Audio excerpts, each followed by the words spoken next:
तो कुमार गौरव, एक तरफ आरोपों की झड़ी तो दूसरी तरफ विकास की पूरी कड़ी देखी हमने संसद में।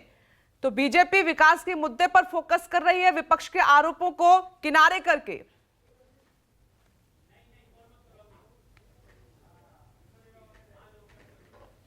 देखिए विपनेश, बिल्कुल कल जो प्रधानमंत्री का लगभग 88 मिनट लंबा भाषण था, उसमें कुल मिलाकर विकास की बात थी और खुद को मजबूत दिखाने का एक प्रयास था। उन्होंने खुद को भी मजबूत दिखाने का प्रयास किया इस भाषण के दौरान। और जाहिर तौर पे विपक्ष इससे असंतुष्ट होगा, क्योंकि विपक्ष के जो मुद्दे थे, अदानी से जुड़ा हुआ तमाम मुद्दा उन्होंने उठाया था। संसद में उनकी तरफ से अदानी और प्रधानमंत्री की फोटो भी दिखाई गई थी। उन मुद्दों पे प्रधानमंत्री गए ही नहीं, उल्टा करप्शन के आरोप में 2014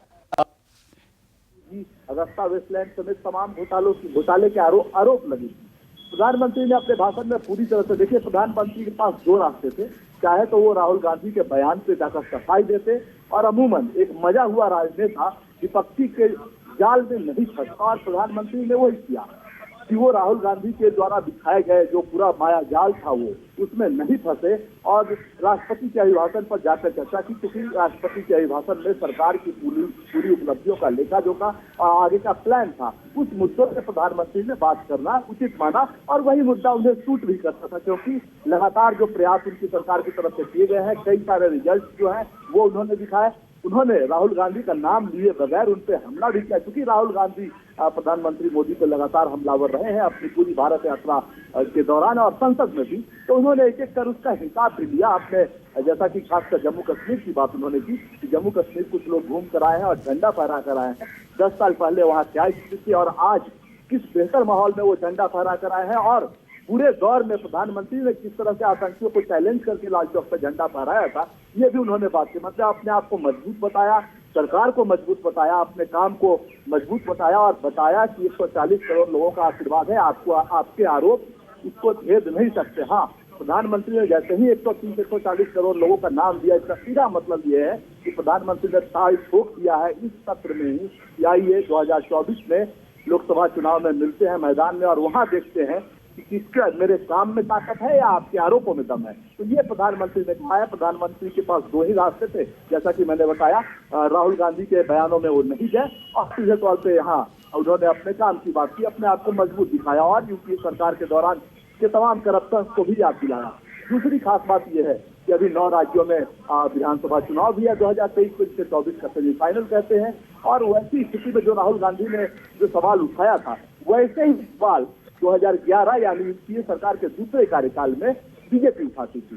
टूजी का घोटाला था, कोर्ट में ये मामला गया, टाए फिक्स हुआ, किसी को कोई सजा नहीं हुई। जज ने यहाँ तक कहा कि ये अप्राकृतिक तौर पर एक माहौल बनाया गया जैसे बहुत बड़ा घोटाला हुआ था, लेकिन हाँ, उस आडंबर में वो जो माहौल मायाजाल बनाया गया था विपक्ष के द्वारा, इसमें आम जनता फंसी। आम जनता को लगा कि मनमोहन सिंह की सरकार करप्ट है और इसलिए उसे 2014 में उखाड़ फेंका गया। उसी जी 2014 में उखाड़ फेंका गया।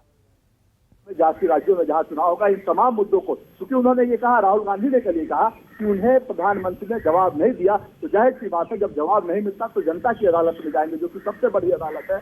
और कांग्रेस पार्टी इस पूरे मुद्दे को अदानी और मोदी ग्रुप का जो सांठगांठ है, उस पूरे मुद्दे को विधानसभा से लेकर लोकसभा चुनाव तक घुमाएगी। अगर जनता के मन में वो मुद्दा घर कर जाता है तो फिर 2024 में विपक्ष की स्थिति मजबूत होगी, क्योंकि 2011 से लगातार 14 तक पिछली बार मनमोहन सिंह की सरकार पे करप्शन के आरोप लगे थे। तमाम 14 तक पिछली बार मनमोहन सिंह की सरकार पे करप्शन के आरोप लगे थे। तमाम 2 जेपीसी की जांच बैठी थी, कोर्ट में मामले गए थे और हालांकि 2G में कुछ नहीं मिला, लेकिन एक माहौल पूरे देश में बना। वही माहौल राहुल गांधी यानी कि विपक्ष अब बनाने का प्रयास कर रहे हैं और जाहिर सी बात है कोई भी राजनीतिक दल यही करेगा जो बीजेपी ने किया, आज वो कांग्रेस कर रही है। इसलिए कोई सही कोई गलत नहीं है। जो कहा जाता है कि तथ्य उन्होंने नहीं दिया, हर चीज का तथ्य राजनीति में नहीं दिया जाता। तो जाहिर सी बात है एक ताल ठोक दिया गया है कि 2024, 2023 के विधानसभा चुनाव और 2024 राहुल गांधी का जो आरोप है वो कितना सत्य है, वो उसका हिसाब और उसका जवाब जनता की अदालत में होगा। अगर राहुल गांधी सच है, उनकी बात जनता के मन में घर करती है, तो फिर बीजेपी को नुकसान होगा। नहीं तो फिर 2019 वाली हालत होगी जब चौकीदार चोर है की बात हुई थी और फिर प्रधानमंत्री नरेंद्र मोदी बड़े बहुमत के साथ जीत कर वापस आए थे। तो ये पूरी कोरी राजनीति है जो सदन में हो रही है। किसी के सवाल का कोई जवाब नहीं देगा, ये तय है, और ऐसा होता भी नहीं रहा है। जी बिल्कुल कुमार गौरव, क्योंकि कल ही हम चर्चा कर रहे थे कि प्रधानमंत्री नरेंद्र मोदी का अपना अंदाज है भाषण देने का और जवाब देने का, वो दिखाई दिया। नमस्कार, मैं हूं मानक गुप्ता। अगर आपको हमारा ये वीडियो पसंद आया हो तो इसे लाइक और शेयर जरूर करें, और हां, हमें सब्सक्राइब और फॉलो करना ना भूलें ताकि आप देश और दुनिया की कोई खबर मिस ना करें। तो जुड़े रहिए हमारे साथ और देखते रहिए न्यूज़ 24।